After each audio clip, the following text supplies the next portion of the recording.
You know, I've had my, a lot of filmmakers I've worked with, and I think every film that is created by a Pacific Island artist is an important film for me, because it brings, each one has its own method of representation, and it means something to someone. And it, I've taken things from every film, and that's my diplomatic answer, because someone's gonna see this and be like, well, what about my film? But Waikiki, amazing film. Wow, that was my answer. All right. So as Sundance alum, they asked us what were top films at Sundance, and I had to include Boy.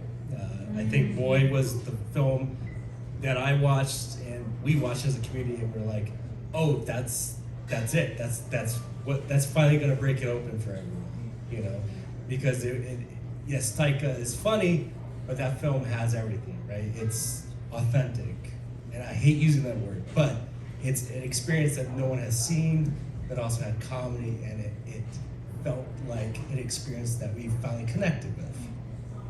That's my answer. I also love those movies. Waikiki was amazing, and Boy, being biased from being from Aotearoa, it's one of the best. I have a few. I looked at your question last night and I was like, oh, there's so many. For a feature film, The Orator by Tusi Tamasese, I think that was just so authentically Samoan. It was the first funded film in New Zealand to be shot entirely in Samoa, spoken in Samoan, with a lot of non-actors, and I'm like, I want to pick his brain on how the hell he directed those non-actors and got those performances. I have to be a bit biased. My director, her film For My Father's Kingdom, it's a documentary. That was my answer. Sorry, we can have the same answer. That was the first, feature film that was a Tongan story, where I saw it at the New Zealand Film Festival, and I was just filled with joy that was my culture on screen, and we laughed and we cried together, and I'm so lucky to know you. And there's a short film called The Night Shift that premiered at Cannes, and Anna Pella's the lead actress, and that short film has been like the pinnacle of short films, and I've always wanted to emulate that, so I have a few. If you answer, you can pick a new one. Yeah, the documentary definitely. Vea's film was amazing because the story about her father and especially cultural heritage and whatnot. And I thought that really resonated with my family background, because I had a similar situation, and I felt I was really connected with that. And I saw that in Berlin, and we showed it in Hawaii eventually that year. It was absolutely amazing for documentary, feature. So I love crazy movies and whatnot. I'm a film programmer, but I actually love Oscar Kitely. I love Oscar Kitely's work, and Sione's Wedding, man. Sione's Wedding. It's very. That's another panel, but sorry. I mean, it's of another time. There's another time. It came out 15 years ago, but just remember just seeing that in the theater with primarily Samoan audience, Hawaiian audience, and whatnot. It was a blast. And so, I had to throw that out because, I think, Sione's Wedding was great, but there's a lot of other films too.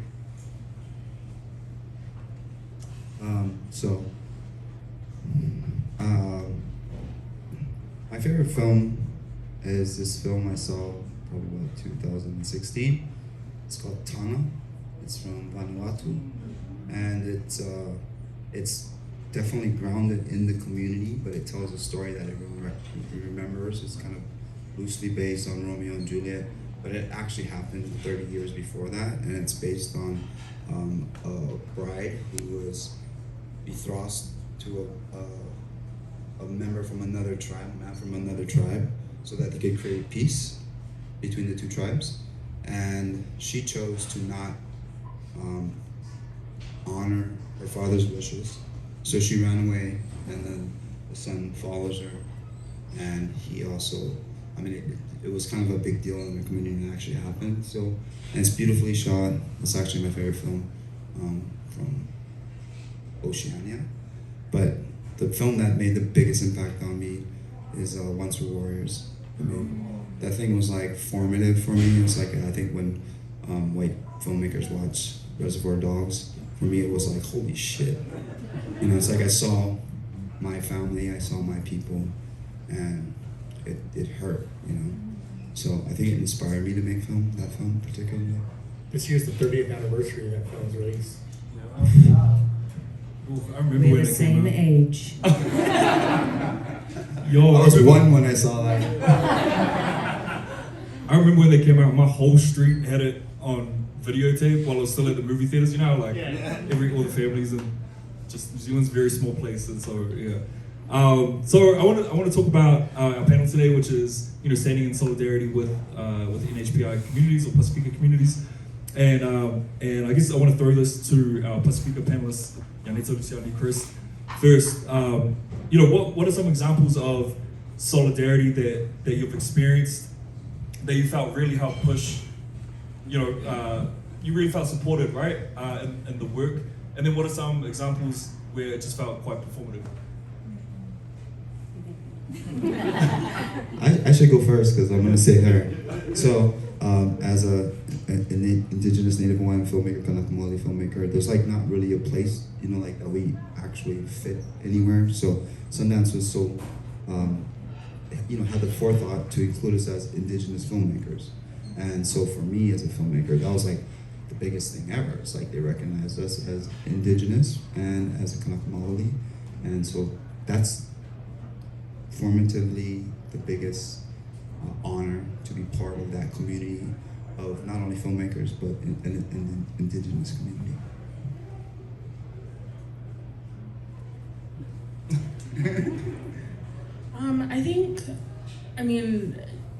The thing that's at the top of my mind is this panel. It's Gold House. It's 3AD. It's our partners that have the foresight to include us and want to hear our voices. And I think majority of the partnerships that we have, a lot of the funding that we get, it does feel a little performative at times. But I think as Indigenous people, we do also have that sixth sense of knowing when people's intentions are pure, knowing when they do want to hear our voices, our stories, and not just make money off of those stories. When they include us in decision making instead of consultancy. But yeah, I think things like this I think are brilliant, and it feels really great to be able to connect with people from the community and bring out the community who we do everything for. I guess for me, I'm here with my short film that I wrote years and years ago. It was the first thing I'd ever written. Shout out to my two producers who are cis, white, straight men. And no one else, sorry, I mean that with love. But yeah, no one else was knocking on my door being like, hey, you're an actor, do you want to write? But these guys we worked on a short film together called My Friend Michael Jones, Salmon film. And I was like, yeah, I actually have an idea.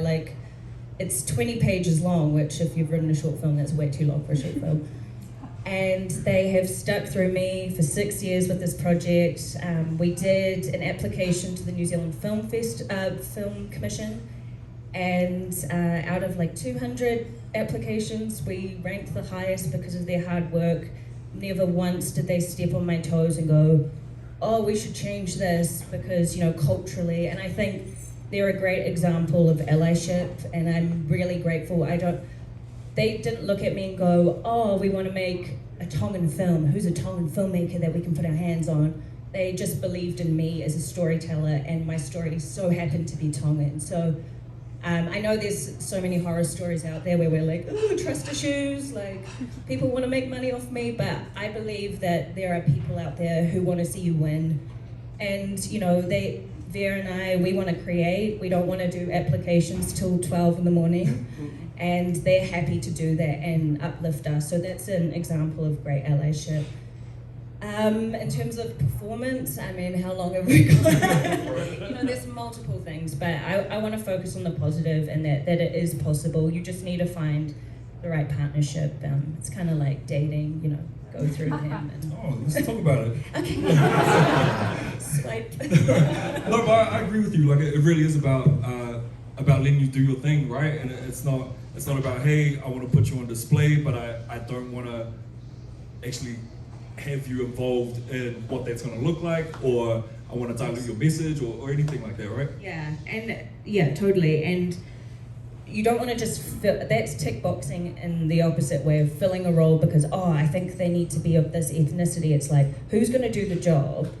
And creative wise, like me and Vea are the two Tongans as writer and director, and me being the actor. So we filled that in other ways, and all the things that we didn't want to do, we were like, hey guys, take it please. So yeah, that's an example for me. Yeah, I want to give a quick example too. Do many of y'all know Charlene Jimenez formerly of Define America? No? Anyone? Just some people like that. Anyway, she's awesome. I love Charlene, but I was on a panel for Stars last year, and it was an AAPI month celebration, and if it weren't for her, I wouldn't have sat on it, because she literally said to the team at Stars, she was like, hey, we've got this AAPI panel and celebration of this month, and there's no Pasifika people, like we need to bring someone in. So her doing that, like she's got my loyalty forever, well maybe not for, but she's got, she had my back, right? And that to me is like, that's gold to me, So yeah, that's the sort of thing for me that it really comes down to relationships, right? And then I think going back to what Ianeta was talking about, like here, we really do want to build relationships with our Asian American counterparts, especially because, that's the basis for any of the support that we give each other, is how strong do we actually know each other, and are we getting into the issues and having these conversations, right? So to throw it to, go ahead, bro. Well, to just, back up what you say, it's like Kate and Gold House. They've been totally supportive of us as Native Hawaiian filmmakers, as Polynesian community. They invited, like, last year was the first year that there was this space, and so for it to be the second year, and Daniel and Sunrise to invite us, I mean, that's allyship. And that's like giving us the opportunity to hold space while they held it, and they would say, hey, we want to share this space with you. For me, that's like so important as an Indigenous filmmaker. Thank you, Gold House. Thank you, Daniel, and Kate especially. Great. So to throw to our non-Pasifika panelists.